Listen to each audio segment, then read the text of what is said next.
હા આવી ગયા તમે એમ ને? એટલે પણ આવડો મોટો દેખાતો નથી તને? કાલ તો રવિવારની રજા હશે ને તમારે? એટલે પણ આ તો કાલ રવિવાર હે, બોલ શું કરવાનું તો? આ તો કાલ છે ને મને ફરવા લઈ જાજો. એટલે કાલ મારા શેઠની છોડીના લગ્ન હે તો મારે હે ને ન્યા ગુડાવવાનું હે. એટલે પછી લઈ જઈશ, આમ સમજ ને થોડુંક પછીનું રાખ કાંઈ. પછી મારે કાંઈ સાંભળવું નથી. લઈ જાવી હોય ને તો કાલ લઈ જાવ, નકર મને ન બોલાવતા, બરોબર? એટલે કેવો બૈરો હે આ, બૈરું હે કે બુલડોઝર કઈ ખબર નથી પડતી હવે. એટલે ખાવાનું શું બનાવ્યું? એ તમારા શેઠના ઘરે જઈને ખાઈ આવો હો.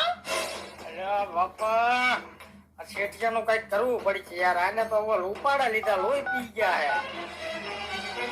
હાલો જો ટકલા કાન ખોલીને સાંભળેલા, કાલથી હે ને હું નથી આવવાનો. તેલ લેવા ગયો તું, તેલ લેવા ગઈ તારી છોડી, તેલ લેવા ગયા બધા.